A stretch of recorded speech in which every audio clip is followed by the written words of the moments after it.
Mr. Roller, good to see you. Thank you so much for taking your time out of your busy schedule. First of all, congratulations to Germany with the latest decision on expanding the deficit possibility. Infrastructure, defense, to what speed do you think this money will be translated into real actions? Yeah, thank you for having me. That's a very good question. It's a matter of speed, but it's also a matter of how the money is actually going to be spent.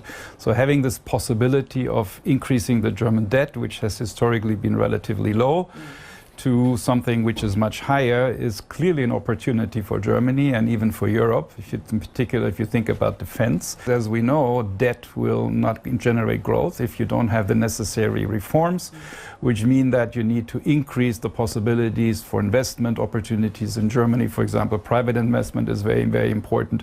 So with it goes a lot of other things which need to be done. Lowering taxes, for example, corporate taxes is a big issue in Germany. Without that, all that money is not going to generate any growth, which is what we want. Structural reform. Yes, structural reforms. As I said, also tax reform is very important. The pension and the social structures needed to be some reform. It doesn't mean that social service should be lower, but it could be made more efficient. And bureaucracy. This is the big topic in Europe, regulation and bureaucracy. Many European leaders have been talking about it. They just had a summit the last 2 days on that, the simplification. They call it actually simplification. To reduce the rules, the regulatory reporting requirements, to make things easier and make it more attractive to invest. So this has a lot to do with the cross-Atlantic relations, of course. How are you digesting it since the Munich Security Conference? Yeah, I don't think it's just been the Munich Security Conference. There have been many things, and President Trump has been saying many of these things. I worked with his administration 4 years. During the first time, that was very different than today. Even though some of the issues were already at the time, for example, tariffs and the economic relationships were there at the time. So I think we need to work on ourselves, and we need to be more independent from the United States, always opening up, trying to work with the United States. And what I would recommend, and I understand that this is also a debate, that we need to open up towards other countries around the world. For example, the Trade Commissioner, Mr. Šefčovič, has been negotiating trade deals with India and a number of other countries around the world. So I think we need to diversify, but still always extend a hand and be ready for a deal if that's what it takes with the United States. What is a kind of deal for Europe, for Germany, for example? Especially you who serve as Sherpa for G7, G20, you know what the deal is like. Yeah, I mean, the deal is basically to work together and not to escalate and hurt each other. I think we should not have a trade war. I think this is the one thing. We have a lot of investment. German companies are investing heavily, in particular also the automotive industry in the United States. And then there are global issues such as climate issues, where even from an economic point of view, or even in the G20, where I think the world still needs to work together. Maybe not the multilateral way, in the multilateral institutions. Some of them are also here in Beijing at the China Development Forum. But at least at some level in a multipolar way, so that we actually will continue working on global problems. Because I think, obviously, the alternative is that we don't work together, which is not good for anyone. But recently we have seen some interesting signs. For example, with the latest survey done by Tian, 100,000 German being surveyed by that specific, yes. And 94% say they will never purchase or take the Tesla yes. EVs, Elon Musk's EVs. Meanwhile, you also see interesting thing happening at the U.S. border with some German citizens being detained. And for the very first time, for a long time, Germany, UK, and some of the other Nordic countries are saying there is warning in terms of border security with the United States. So one after another event, how are you digesting this? Is this just, some of the storms in the teacup, or is it the already some stage of a fundamental change? I think the world is always changing. It's been changing a lot. Well, some changes are very different from the others in terms of nature. A lot of them are like processes, long-run processes. And as I said before, I think Europe needs to become more autonomous and more independent. And I think we're on the best way of doing that. But at the same time, we have a lot of interest with the United States. Waking up too late for that? I don't think we're waking up too late, but I think that we have all the cards in our hands. I think we're a rich continent, we have a lot of resources, we have a lot of capital.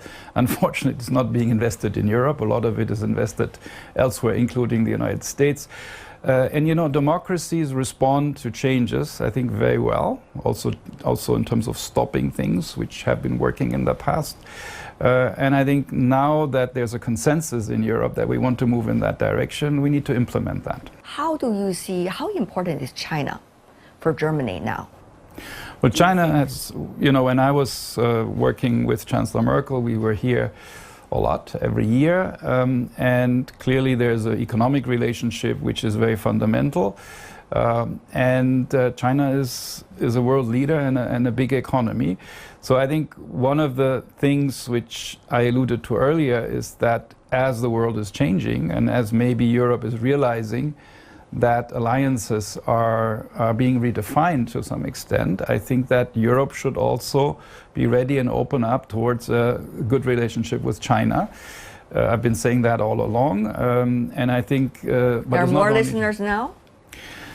Well, I'm not sure everybody listens to me, but I think there's a debate in Europe where we need to basically build relationships with the rest of the world, also the global south. I think this is very important, and actually you could argue this is important with or without the important changes in the transatlantic. I think we should do that out of self-interest. And I don't think we should look at others. I think Europe should look at Europe, be attractive. And Europe might actually be, if you think about it, if we get this right, if this big opportunity is taken well in Europe, it could be a very attractive continent for others to do business with. Because we have rule of law, we have democracy, we have human rights, we have liberties. And we have values, certain values, not that we should impose those on others. I think this is not our right, which always got me a little bit upset that we did a lot of preaching in the past. But we can actually show that Europe is a very attractive continent to do business with. But here comes the thing about the issue of security. Yes. We have been hearing from the business community, even though they don't want to say it on the record, but they have been complaining about the expansion of the meaning of security and the, how shall I say, the comprehensive overlay of security on almost every issue they have to deal with these days, especially at the time of dramatic world change. Now, Mr. Roller, you've been working both the government and the business community. What do you make of that? Well, I think national security is also very close to economic policy nowadays. So I think this is something which maybe we haven't thought about enough in the past.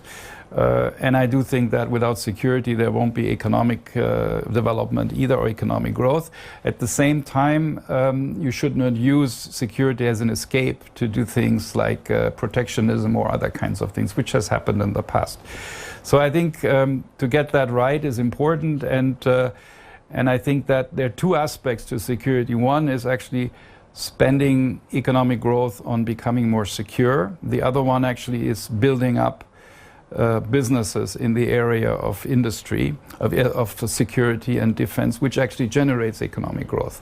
So I think rather than thinking those things as being opposites, I think we should really think of them, and I fought very hard for that. As I told you earlier, we have a big industry in Germany, or lots of companies who are doing this, to think it together, economic growth and security. The car making industry, for example, yes. They are experiencing this big way as to what security means. There are recent tariffs being exerted on Chinese EVs into Germany, or into Europe rather, with the name to protect European industry. However, the European industries, many of them, especially in Germany, are protesting against this. So what do you think about what politicians think as so-called security are very different from what the business community consider as the security? And who should we listen to?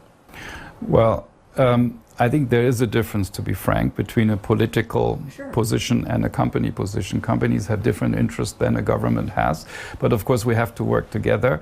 And to the extent that security concerns lead to not running into dependencies and sort of not letting companies do their business, I think we should be very careful.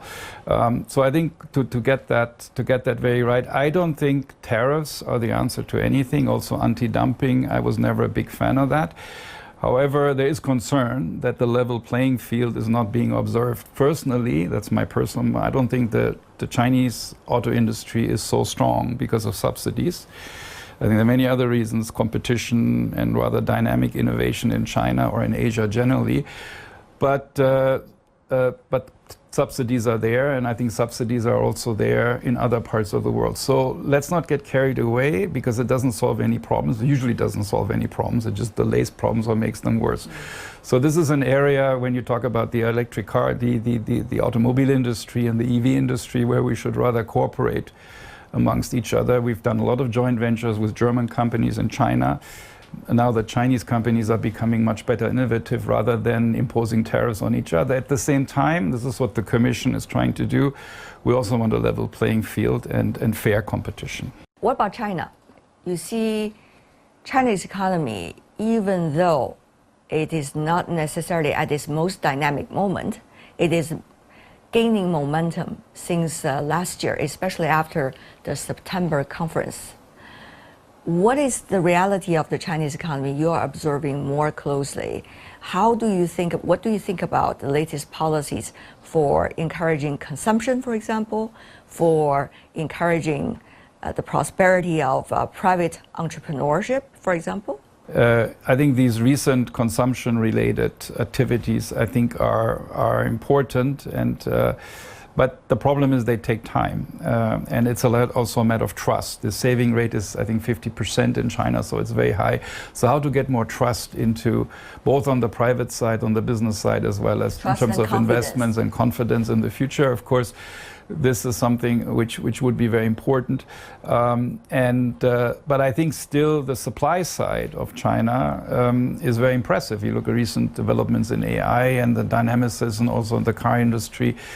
I think the country, if it manages this trust and confidence issue well, which is of course also up to the political leadership, if I may say so, then I think there's quite a lot of fundamentals in China, given that the situation stays stable, which I think it will, that this country is going to make a major contribution. So I think the demand side is important, at least in the long run, but it's more the trust and the confidence side. I understand the real estate issue is still there, but the government is trying to solve that.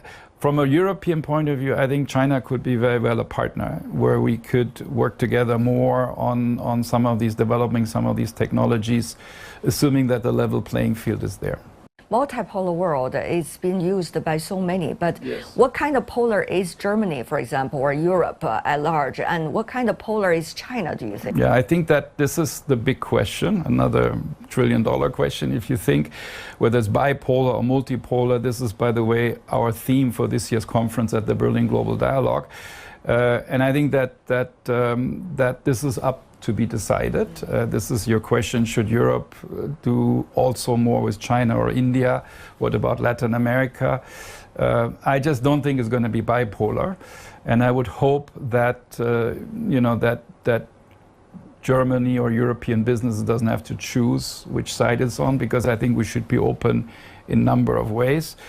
I also think, last point on that one, that the multilateral institutions, which are not having an easy time, the WTO, the World Health Organization, the UN, IMF, which are also here at the dialogue, at the forum, that they're needed, and that we need to work within those to solve some of the development and SDG problems, Global South issues, which we have.